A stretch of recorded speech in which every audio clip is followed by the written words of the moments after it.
Je vous souhaite la bienvenue à la journée HSSO Lab, la participation dans tous ces états. Cette manifestation elle est destinée à l'ensemble du personnel de la HSSO, puis elle est organisée par le Dicaster Qualité. Donc je remercie d'avance Richard Emmanuel Estes et Geneviève Lefort, ainsi que Hervé Bourdier qui nous a soutenus dans cette démarche. Alors, merci à vous, vous êtes très nombreux à vous être inscrits aujourd'hui. Ça témoigne de l'importance actuelle des enjeux du processus collaboratif et participatif dans notre institution.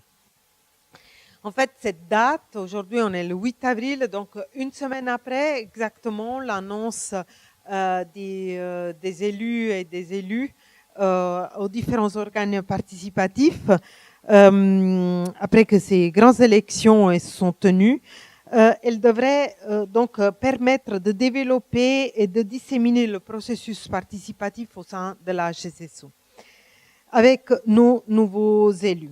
Alors, si vous ne le saviez pas, la HSSO tient des élections qui ont plus ou moins le même volume que la ville de Bienne. C'est 30 000 personnes qui ont voté. Puis je tiens à remercier Ardinella, ici au premier rang, qui a mené ça avec Sarah Kopche de main de maître. Donc, cette journée s'inscrit dans une démarche qui a été déjà initiée au sein du rectorat l'automne dernier. Une démarche qui est basée sur le développement de la pensée collective. Dans le prolongement des instances participatives aussi, elle est marquée cette journée, mais aussi parce que la participation, c'est une des exigences de la procédure d'accréditation en matière d'engagement estudiantin. Est-ce qu'il y a des étudiants ici aujourd'hui? Waouh, c'est super! Je vous ai jamais vu autant nombreux. Bravo! Non, au cours, bien évidemment, mais pas dans ce type. Excusez-moi, j'ai besoin d'un peu d'eau. Voilà. Mais nous, on veut dépasser le périmètre juste des organes participatifs. On est en train de réfléchir à la HSSO, mais je dirais en général dans le système des autres écoles au niveau national, mais aussi au niveau européen, sur quelles sont les mutations rapides et difficiles à anticiper de notre société.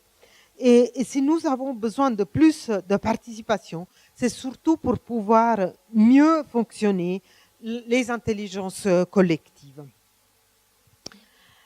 Voilà.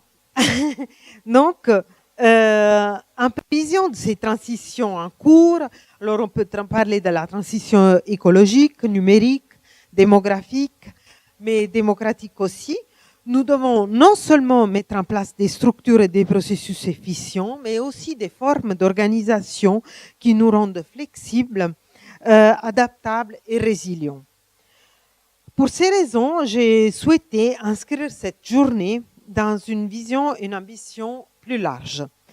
Elle constitue certes une expérimentation destinée à faire évoluer notre culture vers plus de participation, mais aussi pour que cette participation serve de base à une plus grande agilité institutionnelle, qu'elle nous aide à anticiper les transformations qui dépassent l'intérêt de chacune et chacun, mais qui sont des transformations qui vont nous impacter collectivement.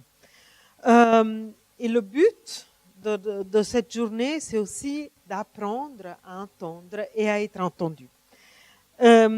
Donc, c'est ça c'est en jeu, l'intérêt de l'institution et des institutions dans son ensemble pour le bien de la société. L'intérêt consiste, comme je l'ai dit, à savoir écouter et tenir compte des connaissances et des compétences construites en commun, en permanence par notre communauté. Il s'agit de préparer donc la HSSO à trouver sa pertinence et faire société dans 30 ans. Lorsque l'intelligence artificielle, les changements climatiques et leurs conséquences indirectes auront transfiguré ce monde d'une manière que nous ne pouvons pas anticiper aujourd'hui. C'est sur ces considérations stratégiques pour notre avenir qui repose l'ambition des actions que nous devrons progressivement venir nourrir les programmes de HSSO Lab.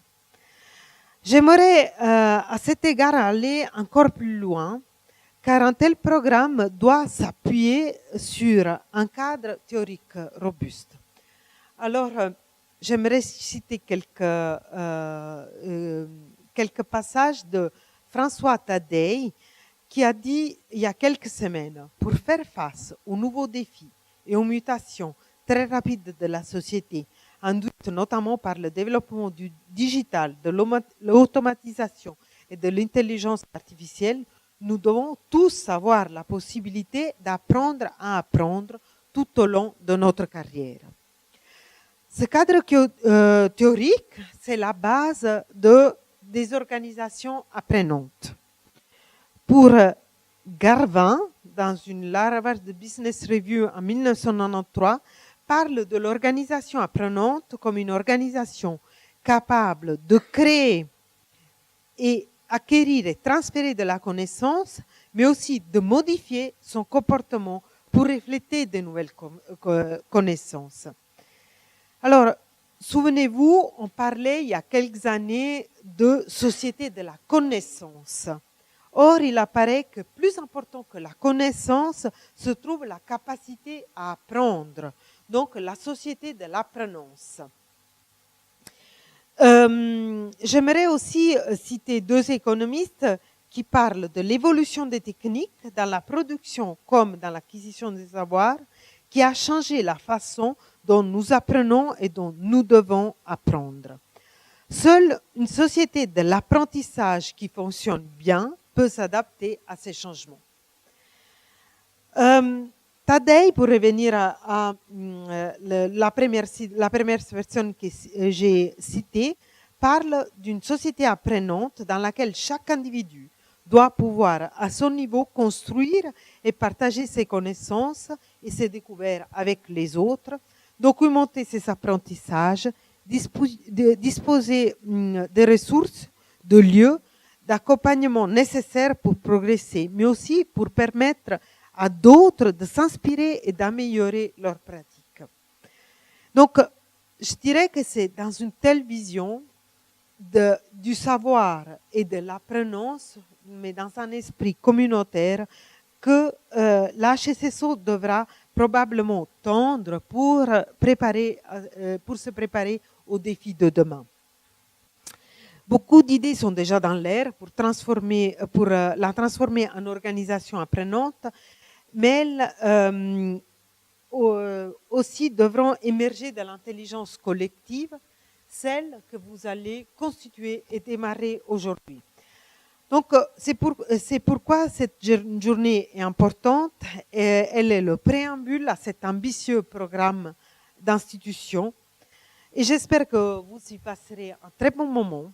Et je vous souhaite un excellent travail, parce que ce travail contribuera sans nul doute à forger les conditions de notre succès à venir. Merci beaucoup.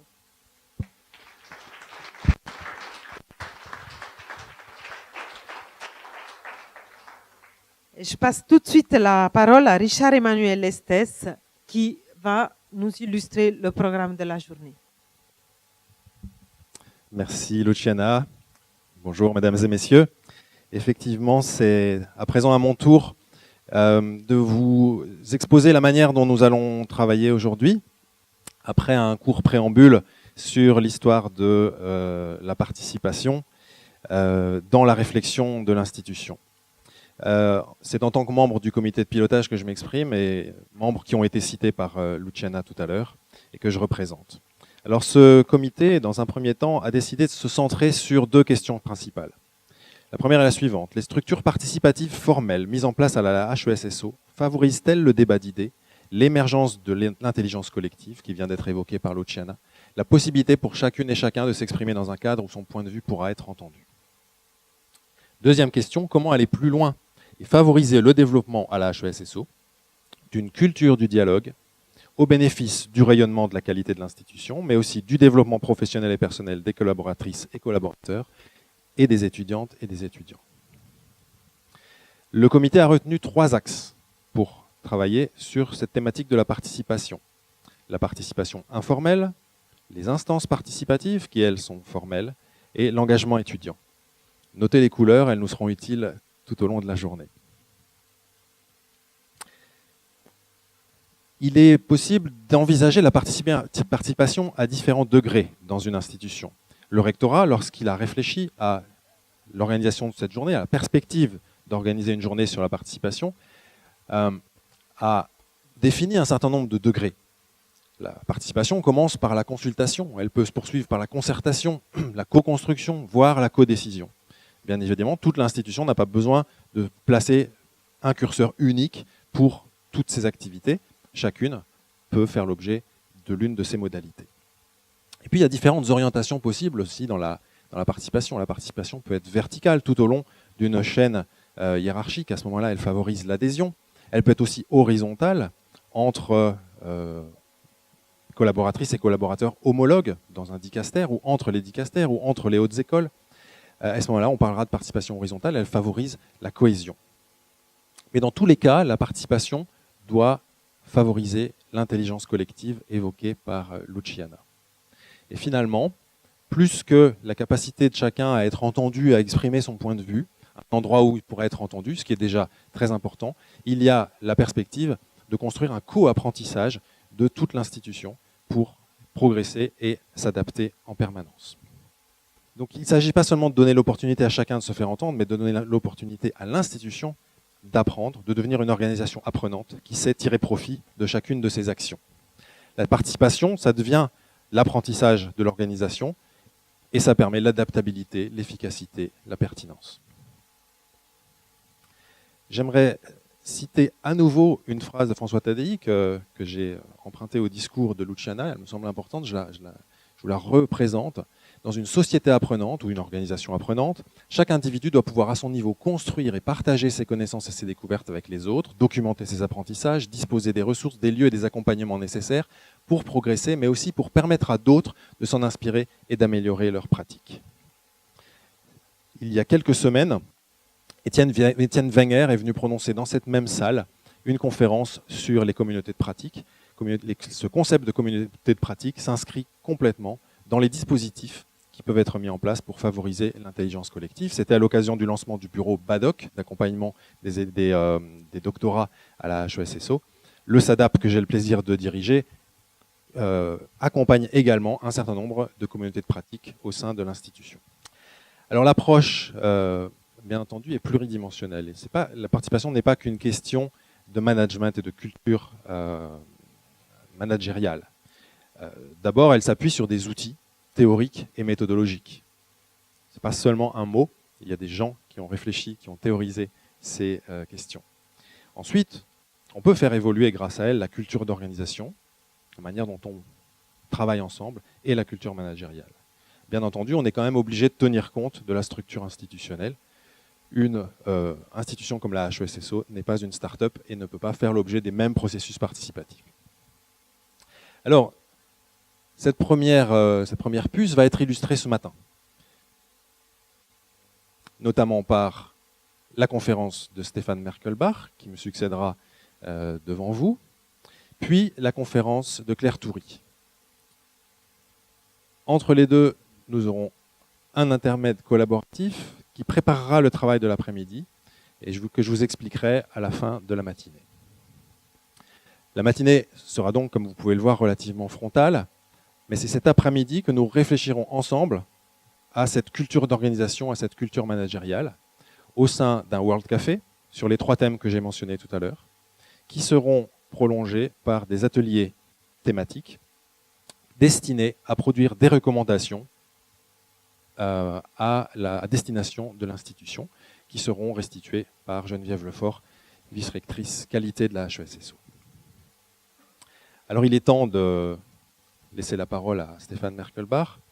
À propos de culture d'organisation et de culture managériale, j'ai trouvé un document qui devrait lui plaire. tout en rappelant que la culture de la participation n'est pas qu'une affaire d'organisation managériale. Le temps qu'il s'installe, je vous laisse regarder et deviner ou décider à quel endroit la HESSO est représentée, si elle l'est. Alors, Stéphane Merkelbach est une personne très inspirante et je suis très heureux de pouvoir l'entendre ce matin. Vous avez la description de sa biographie dans le dépliant qui vous a été distribué à l'accueil. Si vous ne l'avez pas pris, n'hésitez pas à aller le chercher à la pause. C'est quelqu'un qui incarne à la fois le multiculturalisme et l'interdisciplinarité. Il se dit philosophe-manager. C'est quelqu'un qui est très à l'écoute. Et il nous a semblé au comité que c'était la personne idoine pour nous parler du management participatif, de la sociocratie, de l'holacratie, dans la perspective de faire de la HESSO une organisation apprenante. Stéphane Merkelbach, bienvenue, je vous cède la parole. Merci beaucoup. Voilà, j'aimerais vous parler aujourd'hui de perspectives et paradoxes du management participatif. Et mon intervention est organisée en une introduction pour faire connaissance, puis en 3 parties, 3 axes de réflexion que j'aimerais partager avec vous. Alors, pour faire connaissance, je suis philosophe manager. C'est une contradiction dans les termes, j'en suis bien conscient, et Platon s'y est déjà cassé les dents. J'essaye depuis 18 ans. Et effectivement, cela fait 18 ans que j'ai fondé l'entreprise Ordinata, qui se trouve à Fribourg. Et notre mission d'entreprise est de cultiver le collectif et de cultiver la personne. Ordinata est vraiment une entreprise apprenante, aussi bien grâce à la pluridisciplinarité de ses associés qu'à nos interactions avec nos clients venant de tout horizon, à l'occasion des workshops, des formations en dynamique participative notamment, ainsi que des accompagnements individuels que nous organisons avec eux. Chez Ordinata, nous sommes 9 associés et chacun a inventé son propre métier. Alors j'aimerais vous les dire, ça vous donne peut-être des idées. Delphine est économiste d'intelligence collective. Pamela est philosophe jardinier. Alors, vous comprenez bien que si on veut cultiver le collectif et cultiver la personne, on a besoin de jardiniers, c'est logique. Catherine est pédagogue de synergie sociale. David est soutien hippocratique en participation.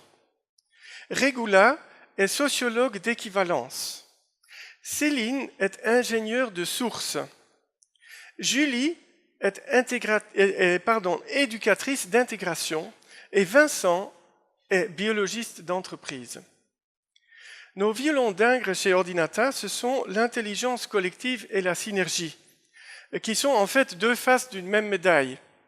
L'intelligence collective, on pourrait dire très rapidement, c'est penser ensemble. La synergie, c'est agir ensemble. Et ça devrait être les 2 faces d'une même médaille parce que l'un ne devrait jamais aller sans l'autre. L'intelligence collective doit déboucher sur de la synergie.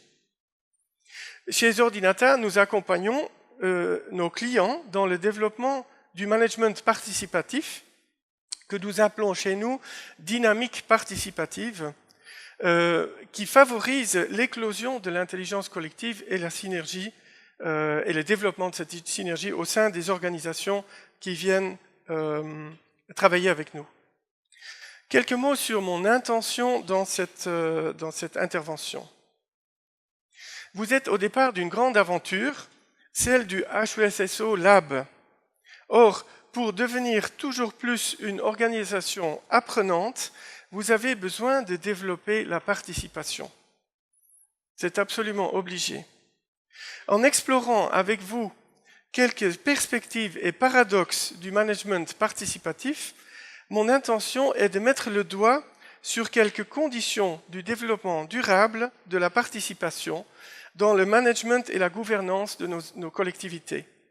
Et je voudrais aller pour cela au-delà des effets de mode et des exemples médiatisés pour découvrir ce qui est vraiment important, ce qu'il ne faut pas louper dans le management participatif. Alors, j'ai dit mon intention, avant d'aller plus loin, ça c'est typiquement du management participatif, je vous invite à prendre quelques instants pour formuler pour vous-même votre intention à vous en participant à cette journée de HESSO Lab. Alors, quelques instants. Voilà, les perspectives et paradoxes que je vais aborder se déploient sur 3 axes. Premier axe, l'être avant le faire. Deuxièmement, l'individu avant le collectif. Et troisièmement, Kairos avant Chronos. Et je terminerai par une petite conclusion. Ce matin, j'emploie le terme management participatif comme un synonyme de plein d'autres choses, comme par exemple la gestion participative, le management collaboratif, l'organisation participative, la dynamique participative et ainsi de suite. Donc ne faisons pas difficile sur les termes, tout ça, prenons ça comme une grande chose une, en quelque sorte. Alors, je commence par le premier axe, l'être avant le faire.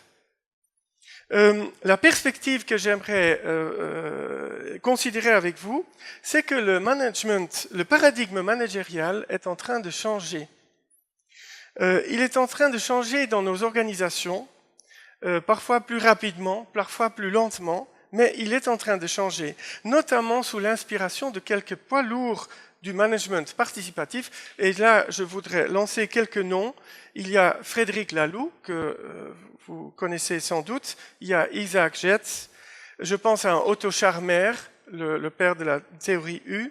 Je pense à Martine Marenne, la mère de la dynamique participative, et bien d'autres. En 2019, l'univers de la participation recouvre d'une part des méthodes et d'autre part des philosophies.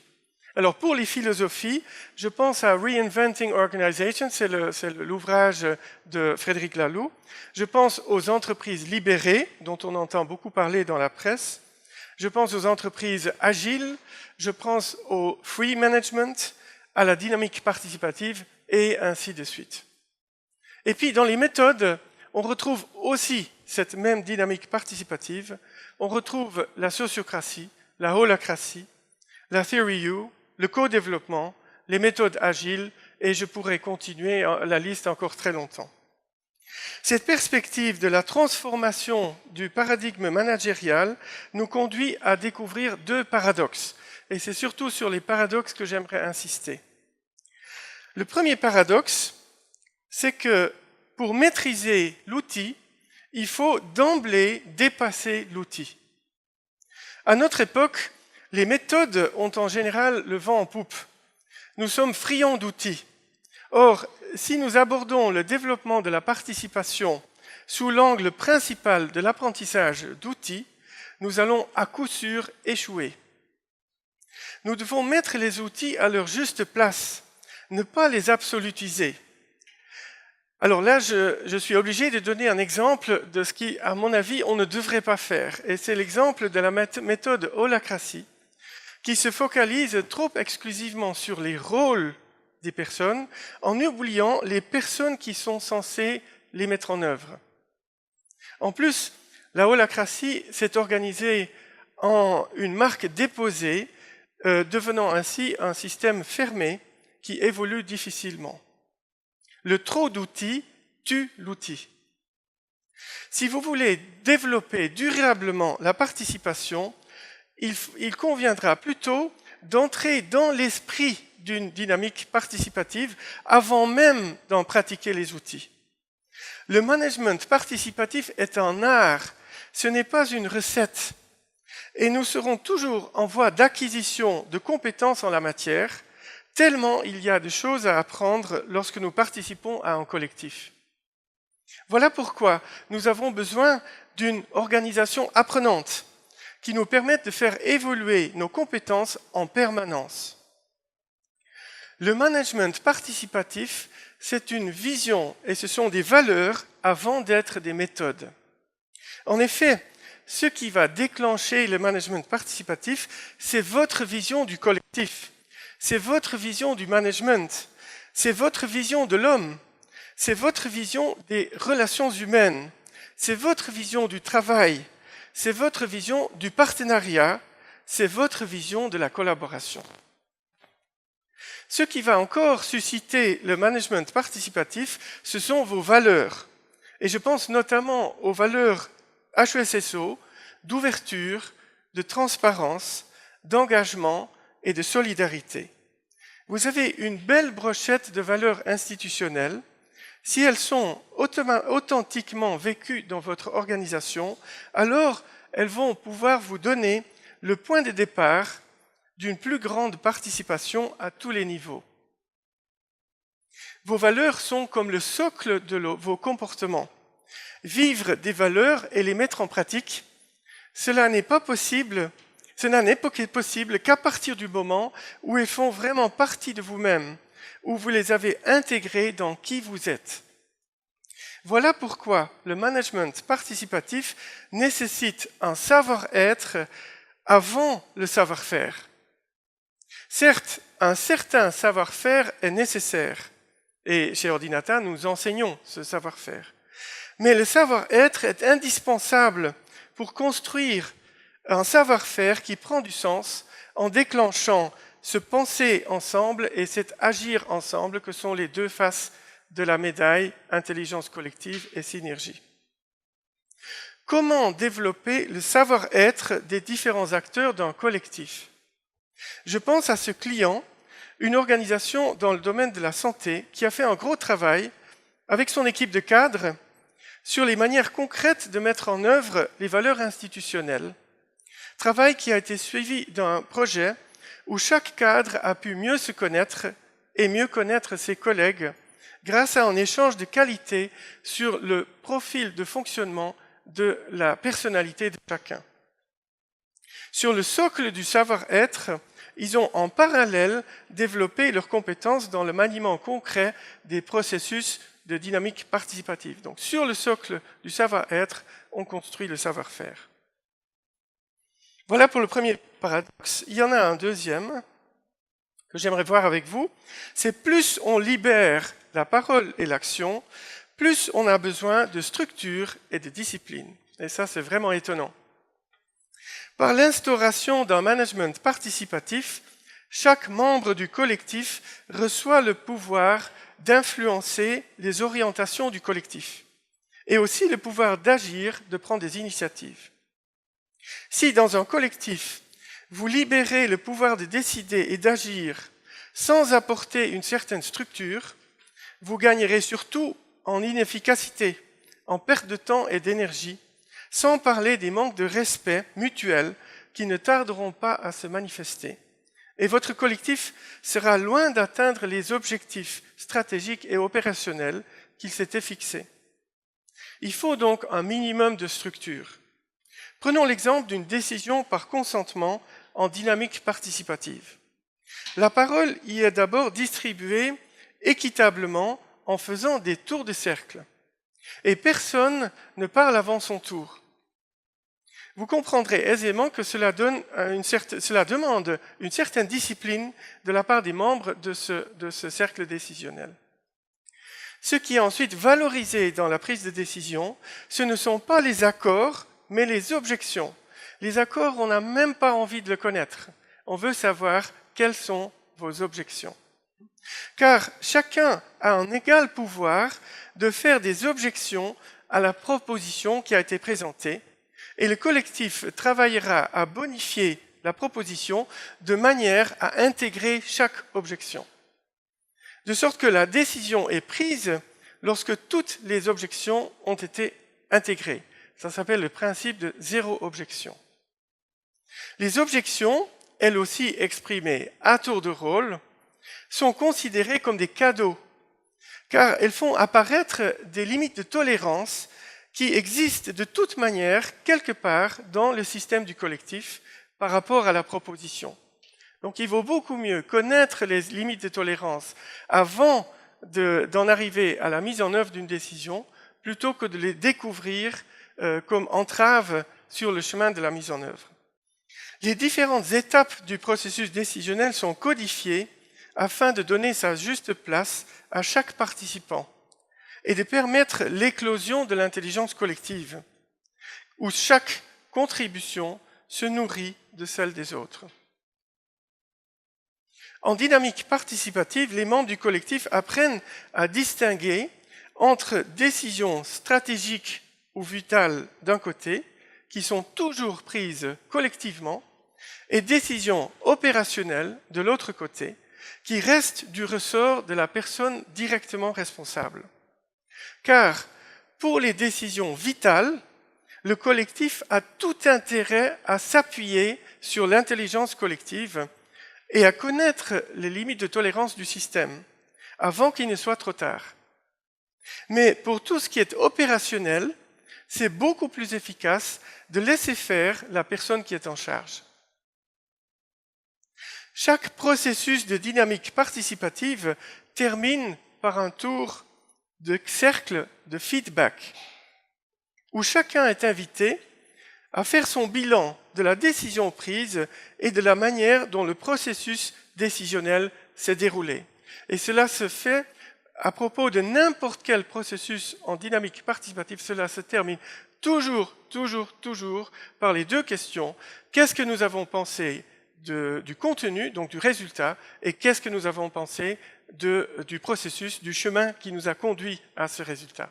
Et c'est la conjonction de ces deux éléments qui va nous permettre d'avancer en compréhension, d'apprendre.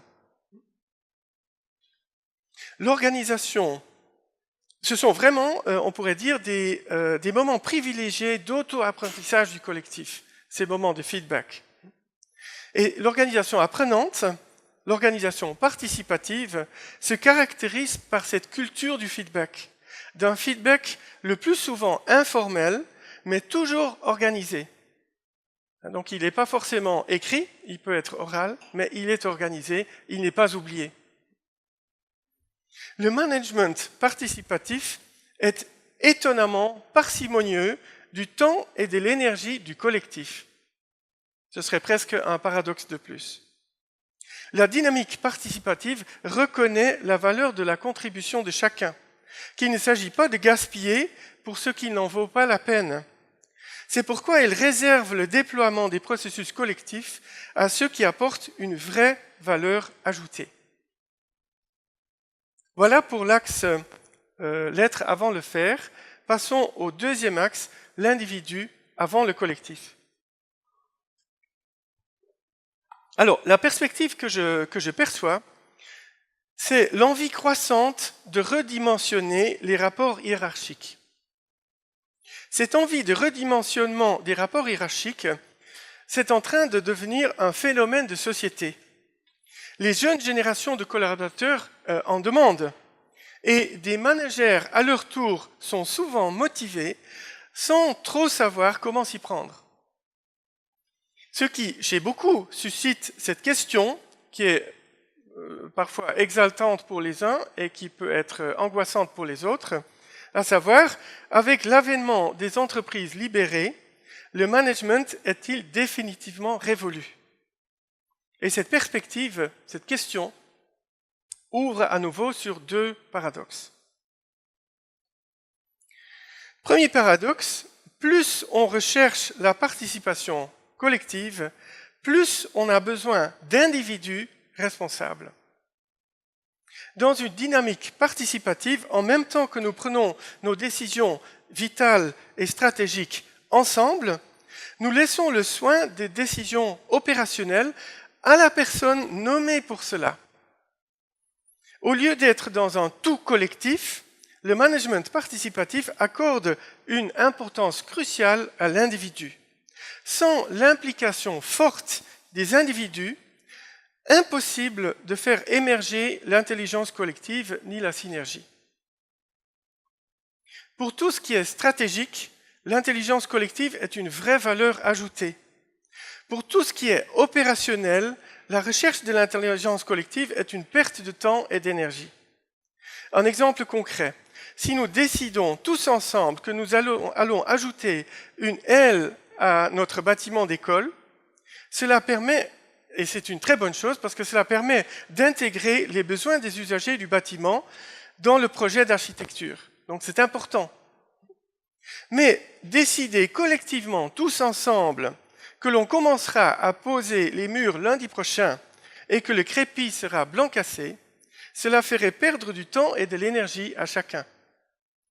C'est beaucoup plus efficace de confier ces décisions-là au responsable ou à la petite équipe qui est chargée d'organiser la construction de notre aile au bâtiment. Avec le management participatif, on pourrait se demander, n'y aurait-il donc plus de chef? Alors, au contraire, dans un collectif fonctionnant en dynamique participative, tout le monde devient plus responsable, y compris les responsables. Parce que les responsables se rendent compte, prennent conscience qu'ils sont responsables de l'opérationnalisation et que pour la stratégie et ce qui est vital, ils ont besoin des autres. Voilà. Pour mieux comprendre le rôle crucial de l'individu dans la constitution et l'évolution d'un projet collectif, j'ai besoin d'introduire la notion de source. Alors, c'est quoi? Une personne source, c'est toute personne qui a une intuition, une idée, et qui prend des initiatives et des risques pour réaliser cette idée. La personne source démarre un projet. Elle a une passion pour son projet. Elle ne ménage pas sa peine pour faire avancer son projet. Elle est pleine d'énergie pour le développer. On peut ainsi être, au-delà des multiples manières d'être source à notre place de travail, nous pouvons être personnes sources de tout type de projet. Je pense au projet de la réalisation d'une maison, par exemple, ou de la prochaine destination des vacances familiales, et même on peut être source d'une relation. Quand le projet prend une certaine dimension, la personne source n'est plus à même de le mettre en œuvre toute seule. Elle va alors inviter d'autres personnes à rejoindre son projet et elle leur confie une responsabilité particulière dans ce projet. La personne source est entièrement responsable de son projet ou de la portion du projet qui lui a été confiée. Quand le moment sera venu, la personne source pourra transmettre la source à une autre personne afin que son projet puisse se poursuivre et prospérer aussi quand elle n'en fera plus elle-même partie. Et c'est là que ça devient intéressant. La tâche principale d'une personne source consiste à clarifier quel est le prochain pas à faire pour développer son initiative, son projet, sa fonction, sa maison, sa relation. Et c'est un processus sans fin, cette recherche du prochain pas dans le développement, chaque prochain pas étant suivi d'un nouveau prochain pas. Or, l'on peut constater, et si vous le constatez avec moi pour vous-même, alors je vous dirais bienvenue au club, la personne source, la plupart du temps, est dans le doute. La personne source patauge dans le yogourt par rapport au prochain pas. Elle ne sait pas quel est le prochain pas.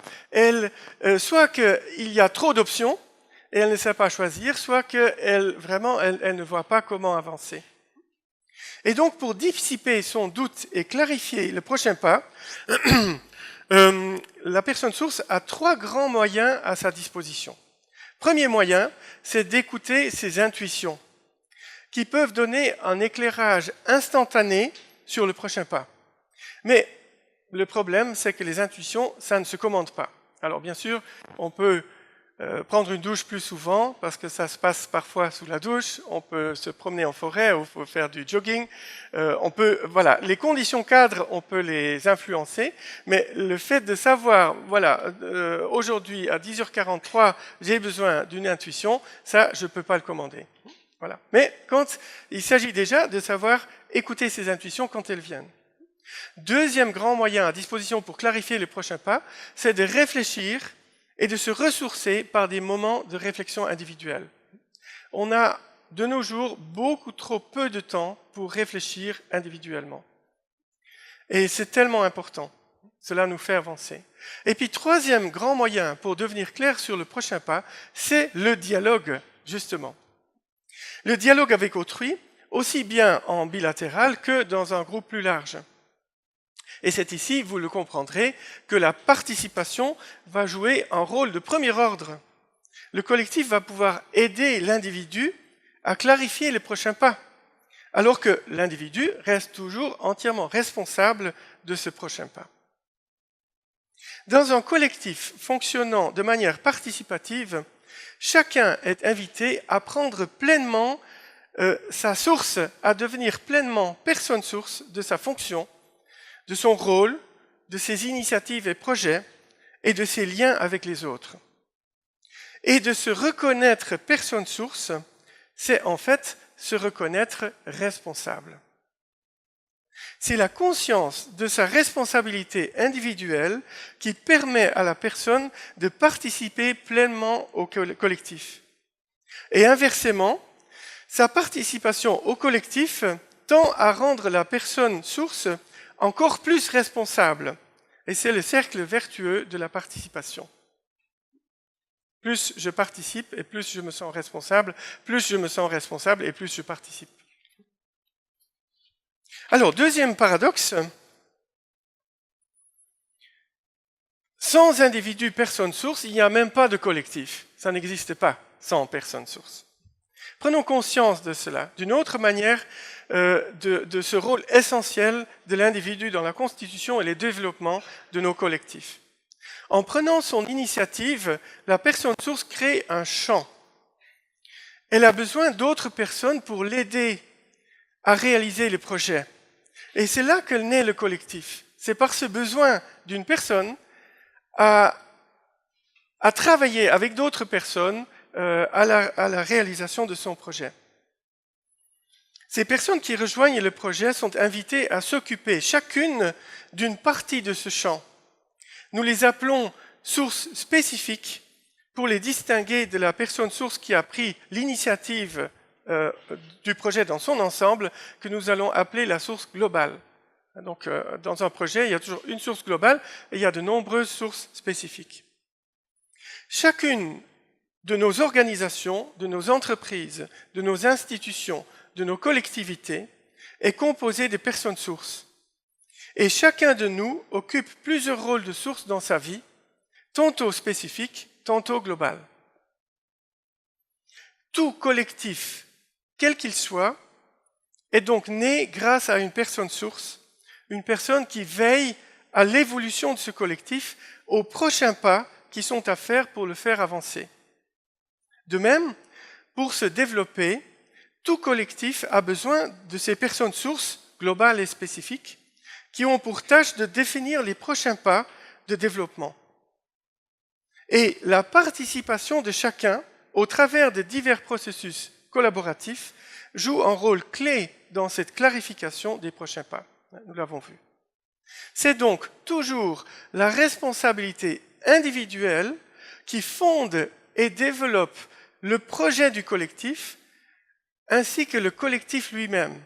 Ça, il faut vraiment être conscient que c'est la responsabilité individuelle qui fonde le projet du collectif et qui fonde le collectif lui-même. C'est la raison pour laquelle la transmission du rôle de source est si importante pour ancrer la participation durablement dans le style de management et dans la gouvernance de nos collectivités. Je pense à l'un de nos clients qui est patron d'une grande entreprise dans un domaine technique et qui part à la retraite à la fin de cette année 2019.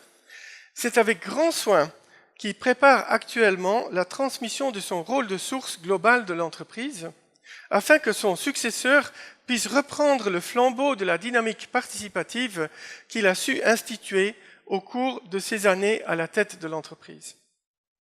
Bref, la transmission de source est un grand enjeu pour garantir la participation de tous dans la durée. Si la nouvelle source n'adhère pas à la dynamique participative développée par son prédécesseur, alors la participation est en danger dans cette entreprise. Une preuve de plus de l'influence de l'individu sur le fonctionnement du collectif. Voilà pour le deuxième axe. Et passons au troisième axe, Kairos avant Chronos. D'abord, la perspective. J'aimerais ouvrir la perspective. L'accélération des changements dans la société et dans nos organisations. Je constate, et je pense que vous le faites avec moi, chaque jour cette accélération. Tout change très vite autour de nous.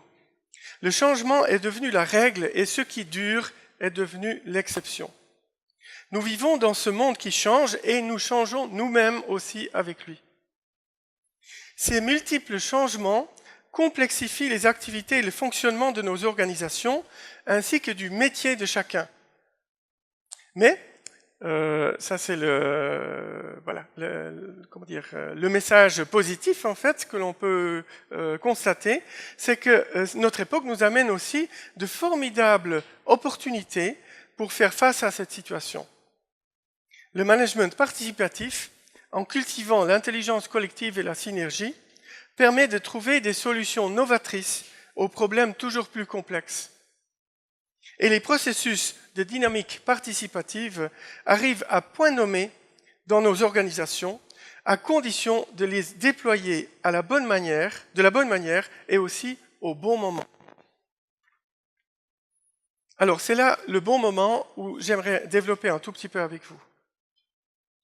Alors, pour cela, on a besoin de prendre conscience que notre rapport au temps détermine la manière dont nous allons aborder le développement de la participation. J'aimerais mettre l'éclairage sur ce rapport au temps que nous pouvons avoir. Alors pour cela, je me suis inspiré de la mythologie grecque qui parle de Chronos et de Kairos. Les Grecs savaient déjà que le temps n'est pas uniforme. Et c'est pour ça qu'ils distinguaient deux types de temps. On pourrait dire le temps Chronos et le temps Kairos. Dans la mythologie grecque, Chronos ne supportait pas l'idée qu'on puisse lui succéder. Et donc, il dévora tous ses enfants à leur naissance. Mais c'était sans compter avec son épouse, qui a pu sauver les derniers enfants de Chronos. Et le dernier enfant a réussi à vaincre le père, à libérer ses frères et sœurs, et à s'installer sur l'Olympe. Et cet enfant, c'était Zeus. Ce père qui mange ses enfants est l'image du temps qui passe inexorablement et qui précipite chaque instant, à peine éclos, dans le passé. C'est le temps Chronos, le temps comme mesure du mouvement selon l'avant et l'après, comme le disait Aristote. Le temps Chronos nous dévore, c'est le temps après lequel nous courons jour après jour.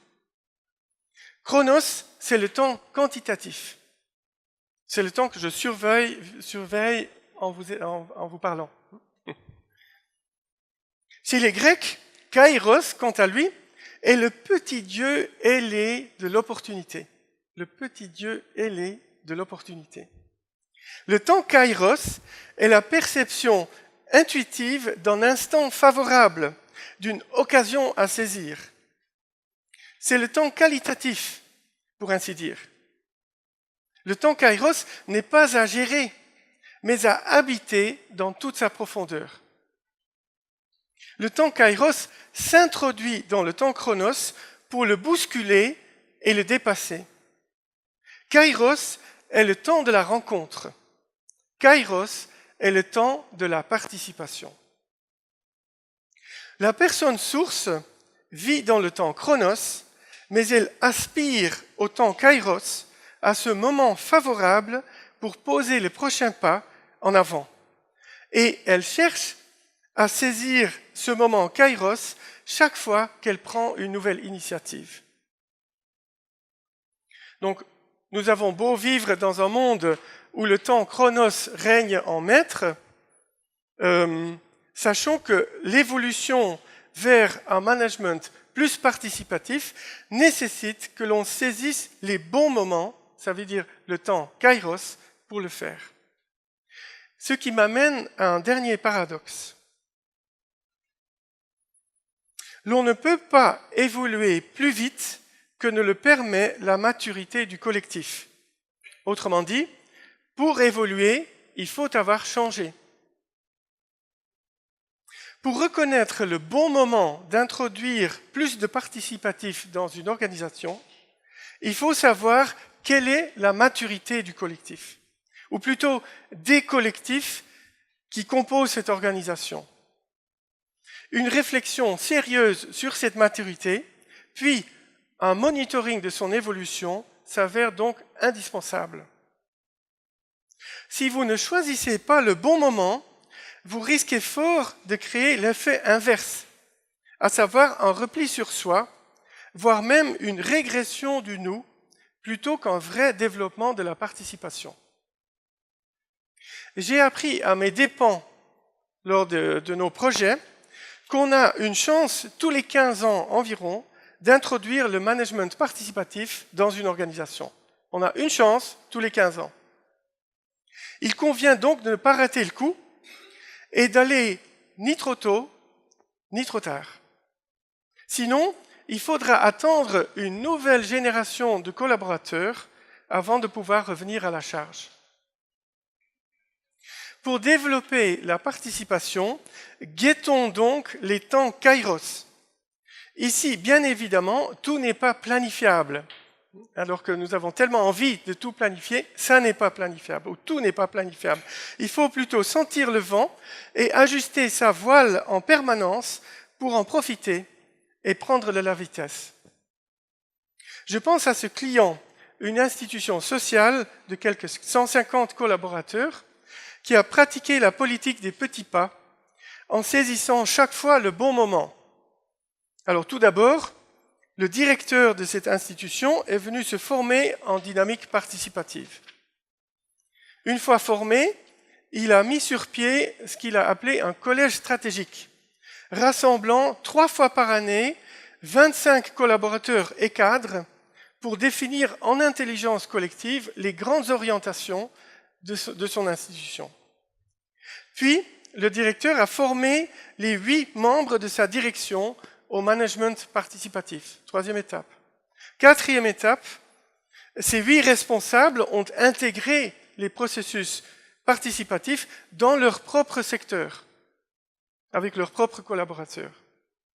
5e étape, la direction a accueilli en son sein, donc les 8 membres de la direction ont accueilli en leur sein, pour les décisions stratégiques, 7 membres supplémentaires, tous simples collaborateurs, afin d'augmenter la portance des décisions vitales et stratégiques grâce à une meilleure connaissance des limites de tolérance qui existent dans l'institution. Et vous imaginez bien que ce développement de la participation a pris jusqu'ici 4 années pleines avant de s'inscrire dans la gouvernance institutionnelle de l'organisation, et ce processus n'est pas terminé. Donc la politique des petits pas, et ce sont des changements culturels, donc il faut se laisser le temps. La politique des petits pas s'avère souvent beaucoup plus efficiente que la mise en place immédiate de tout un système de gouvernance participatif. Il faut laisser à chacun le temps de s'acclimater à une dynamique plus participative, lui permettre de découvrir son rôle de source et de s'approprier sa responsabilité individuelle au service du collectif. Il s'agit de permettre à chacun d'acquérir d'abord une certaine expérience de la dynamique participative avant de songer d'en faire des principes de gouvernance inscrits dans le fonctionnement global de l'organisation. Pour développer la participation dans le management et la gouvernance de nos collectivités, il faut un socle, un élément stable sur lequel s'appuyer. Cet élément stable, c'est une certaine habitude de collaboration. Ce sont des valeurs et une vision. Et surtout, ce sont des relations de confiance les uns avec les autres. Autrement dit, on ne peut mettre en place un management participatif que là où il existe déjà. Quelle est la maturité du collectif HESSO et de chacune de ces hautes écoles? Il s'agira d'en prendre conscience et d'en tenir compte dans ce que vous allez faire pour développer la participation. J'arrive à la conclusion, la participation dans tous ses états. Voilà le titre de la journée d'aujourd'hui. Alors, avec tout ce que je vous ai raconté, en fait, les principales leçons que je voudrais tirer de nos paradoxes sur le management participatif sont au nombre de 4. Premièrement, pour évoluer, il faut déjà avoir changé. Pour évoluer, il faut déjà avoir changé. Deuxièmement, qui veut développer le nous se concentre sur le je. Qui veut développer le nous se concentre sur le je. Troisièmement, participer, c'est faire grâce à l'être. Participer, c'est faire grâce à l'être. Et quatrièmement, participer, cela s'apprend en permanence les uns avec les autres. Alors cela donne, pour terminer, une petite liste de ce qui, à mon avis, il ne faut pas louper dans le management participatif, ce qui est vraiment important pour cultiver la participation durablement. Premièrement, il s'agit de favoriser le savoir-être des personnes, qui est socle du savoir-faire. Deuxièmement, il s'agit d'intégrer la responsabilité individuelle et de devenir tous des vraies personnes sources. Troisièmement, il s'agit de saisir les bons moments pour l'institution et aussi pour chacune de ses parties, parce que ces bons moments ne sont pas forcément les mêmes. Et dernièrement, il s'agit de se développer en système ouvert, auto-apprenant en permanence. Voilà, alors je vous dirais bon travail et merci beaucoup de votre attention.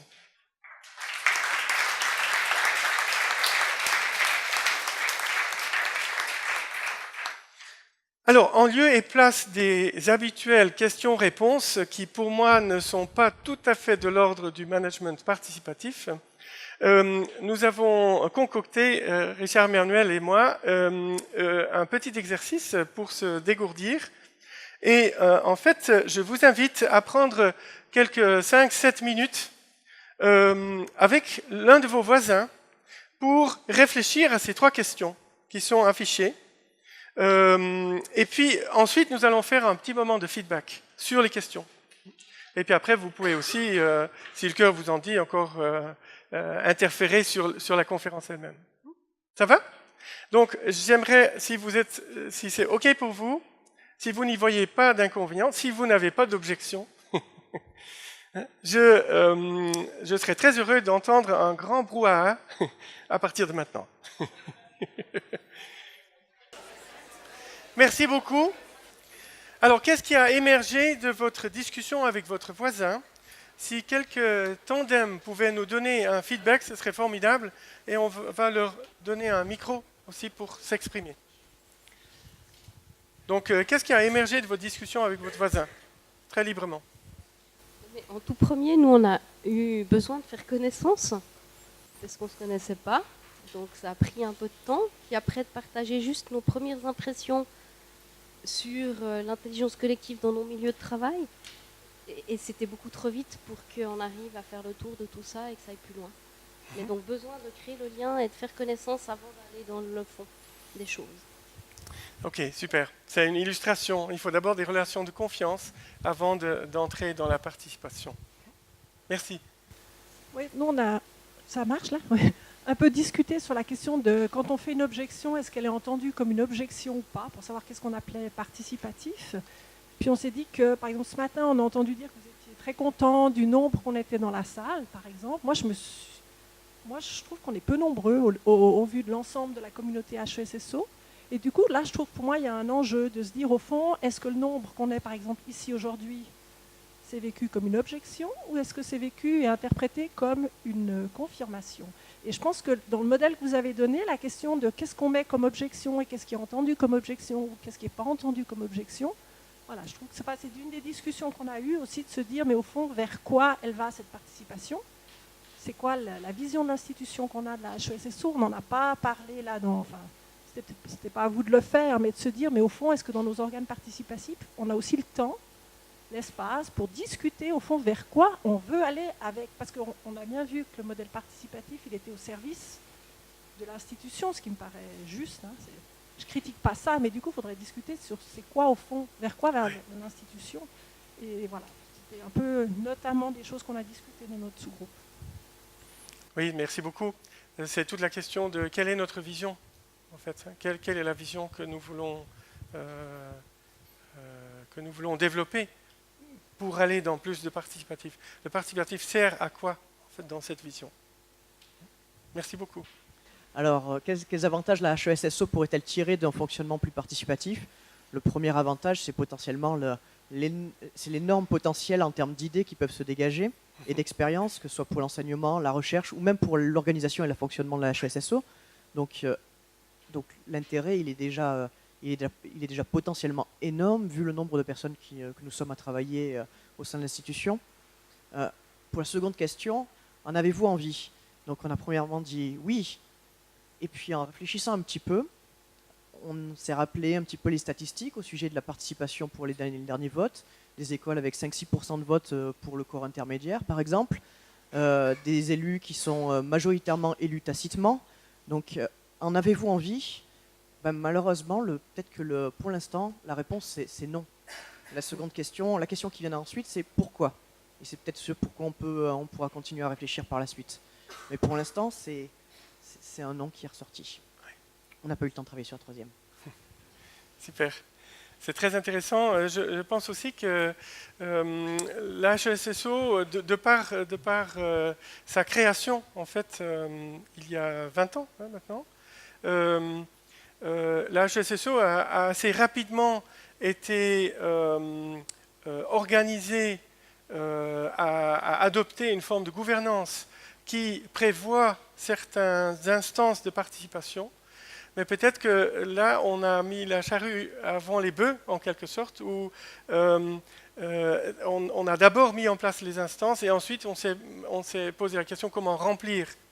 Alors que le propos de mon intervention était justement de faire l'inverse, c'est de faire émerger en fait un besoin à l'intérieur de chacun de nous, des individus, qui ensuite vont découvrir les bons grémiums, en fait, les bonnes méthodes, les bonnes manières pour participer.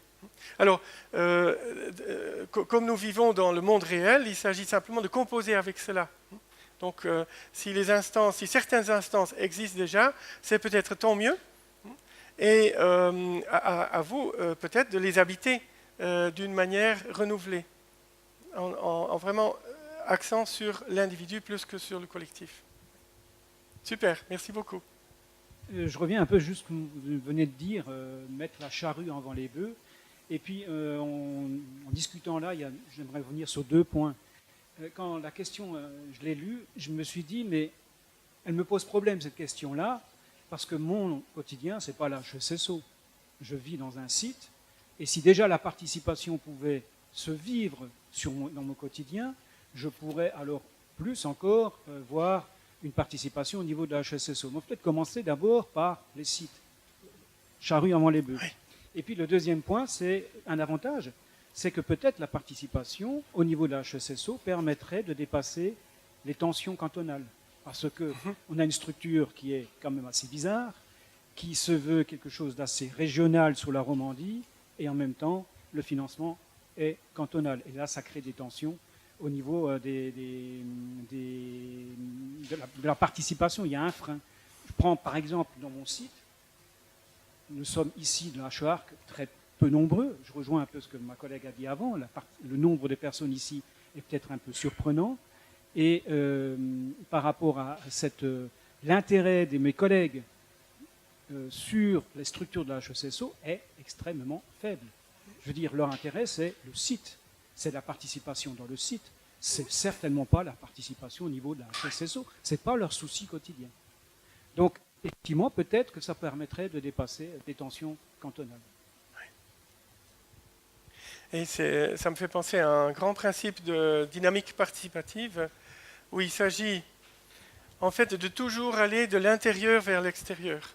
Donc de ce qui est le plus proche de soi pour aller vers ce qui est plus loin de soi. Et donc, effectivement, vous avez entièrement raison.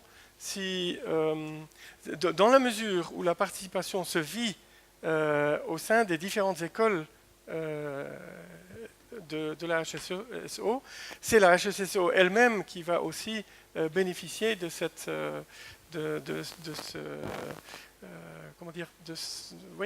expérience, en fait, de cette compétence et de ce besoin, je dirais, cette envie de participer. Madame. Moi, je voulais d'abord vous dire ce que j'ai pensé, puis j'ai quand même une ou deux réponses pour ces interventions qui sont très intéressantes. Alors, moi, comment dire, je suis par définition la personne source, non, dans l'institution, mais même un petit peu par caractère, à cause de ma grande gueule, etc. Pourquoi il y a besoin pour une personne source, comme je le ressens, d'une participation, c'est parce que la personne source, elle a besoin aussi d'être poussée, je pense. Que dans ces moments de doute, dans ces moments où on a besoin de se tourner puis de regarder où pousse l'ensemble du système. Et ça, c'est quelque chose qui est, c'est quelque chose qui est stimulant pour une personne source, comme vous l'avez défini. Maintenant, sur la question des organes, est-ce qu'on a mis la charrue, l'œuf et la poule, qu'est-ce qu'on a fait avant? Alors, moi, je vous dis comment je l'ai vécu. Je vous le dis comme personne avant que comme rectrice. J'ai trouvé que, d'abord, on représente toujours la participation dans les organes participatifs. Et aujourd'hui, on n'est pas dans un contexte d'organes. Et c'est autant intéressant. Je veux dire, la participation, c'est aussi d'autres moments, c'est des moments collectifs dans lesquels il y a la réflexion. Moi, j'ai vécu ces organes participatifs comme quelque chose qui était trop restreint. Il y a des règlements. Je fais toujours le même exemple, non? L'organe participatif doit préaviser le budget. Mais si la Confédération me donne 150 millions et pas 153, ce n'est pas le préavis du Conseil participatif qui va changer le montant que la Confédération va me donner. En revanche, moi, j'aurais besoin d'énormément de réflexion dans ces organes sur, voilà, aujourd'hui, si on prend un argument d'actualité, la grève du climat. Est-ce que nous, on implique notre corps estudiantin dans la grève du climat? Qu'est-ce qu'on veut faire? Qu'est-ce qu'on veut mettre en place collectivement sur ce thème-là? C'est ça que moi, dont j'aurais besoin. Alors, Madame Strunza a dit qu'on est peu aujourd'hui. C'est vrai que par rapport aux 10 000 personnes, on aurait pu être plus. On aurait pu louer le stade de la Bonté et puis essayer d'avoir plus. Mais moi, je pense que une centaine de personnes comme on est aujourd'hui, si elles sont intéressées, elles sont motivées, il y a vraiment quelque chose de constitutif. Une constituante dans un canton où on l'a tous connu, si il n'y a pas toute la population, mais il y a un certain nombre de personnes qui sont disposées à mettre leurs énergies. Alors je vois des têtes que je connais, et que je revois avec beaucoup de plaisir, mais ce qui me fait plaisir, c'est que je vois des nouvelles têtes. C'est pour ça que j'ai dit, je suis contente que vous soyez là, parce que ça se régénère. Et ça, je pense que c'est un signe important pour le rectorat. Maintenant, concernant la question de la HSSO, moi, je vous dis une chose que je dis depuis le début que je suis à la HSSO. HEARC, c'est la HSSO. Donc, quand on parle de participation, la HSSO, ce n'est pas le rectorat. Moi, je vis la communauté, je me sens part de cette communauté dans une école, dans un institut. Voilà, je n'ai pas un sentiment de possession, je ne suis pas une personne possessive d'ailleurs. Mais voilà, pour moi, ce que vous dites au sein de votre haute école, c'est tout à fait juste. Mais ce que vous nous êtes en train de me dire, ce que j'entends, c'est qu'on a besoin de la vivre d'abord dans un quotidien, avec son directeur ou avec ses collègues, avant de dire je vais m'engager avec la rectrice, avec le recteur, etc. Mais ce que j'espère d'une journée comme ça, c'est que si on peut développer quelque chose, ça peut se répercuter aussi dans votre quotidien. Puis juste une petite note un peu polémique pour la fin. Le financement ne vient pas des cantons. Le financement vient 30% de la Confédération et 70% d'un financement intercantonal qui vous est distribué. Point. Et c'est normal que les cantons payent, parce que nous, on paye les impôts aux cantons. Mais les cantons, ils les reversent dans un pot commun et c'est comme ça que ça vous revient. Alors, c'est clair que l'argent est tagué, ça vient des cantons. Oui, parce que nous, on a un système de financement public, heureusement, je défends, pour lequel je me bats, dans lequel les étudiants ont à payer très peu. Donc voilà, c'est le financement. On dit qu'on peut se dire collectivement qu'on est tous payés par les impôts de tout le monde, et c'est tout. Voilà. Non, mais c'est OK, mais on peut en parler. Je ne veux pas monopoliser. On peut en parler à la pause, si vous voulez. C'est OK. Mais je sais qu'on entend ce message du propriétaire. Non? Il dit, ouais, c'est le canton, c'est comme si. Mais au fond, réfléchissons au bien de cette institution. C'est ça mon message aujourd'hui. Je suis pas. J'étais un peu polémique au début, mais ce que je veux dire, c'est que l'appartenance, c'est l'appartenance. Il faudrait aussi voir le collectif en tant que société. Qu'est-ce que nous rendons à tous ces gens qui nous payent? Tu vois, vous voyez, ce n'est pas seulement un conseiller d'État qui nous paye. Ça, c'est un peu ma vision socio-constructiviste. Merci. Alors, on a encore un tout petit peu de temps, je veux bien encore une intervention, la dernière. En fait, les pauses café, pause déjeuner, mais surtout tout l'après-midi sont là pour permettre la discussion. Donc, je vais me permettre juste de proposer cette dernière intervention. Oui, merci. Alors, pour revenir aux trois questions, d'abord, j'espère qu'on ne va pas rentrer dans un débat uniquement questions, remarques, réponses, justifications de ce qui se fait, mais qu'on est là pour regarder dans une même direction. Et c'est vrai que je pense que la participation, ça ne se décrète pas. Ce n'est pas une loi, ce n'est pas un règlement, ça se co-construit. Et puis, pour répondre à une question sur avez-vous envie? Ben oui, puisqu'on est là. Donc, je pense que si on n'avait pas vraiment fondamentalement envie, ben, on ne serait pas là. Pour la première question, ben, il y a le côté les avantages. Ben, c'est répondre déjà à une nécessité juridique, légale, réglementaire. Hein. Donc, même si elle existe, c'est de la rendre plus efficiente.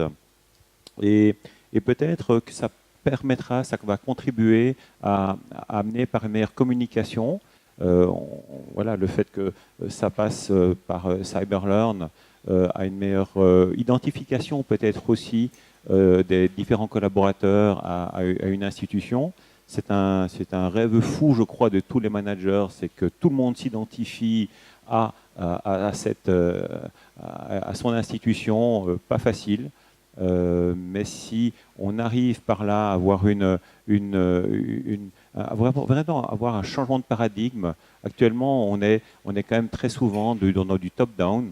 Et puis si par cette participation on peut avoir un management davantage socio-économique avec du bottom-up, eh bien je pense que cela pourra contribuer à ce qu'on tire tout le monde à la même corde, dans le même sens.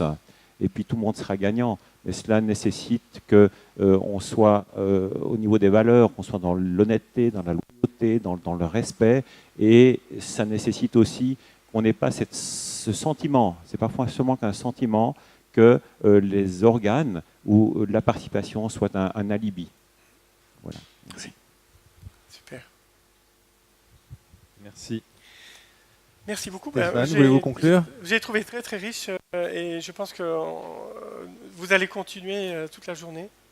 Donc à approfondir ces questions.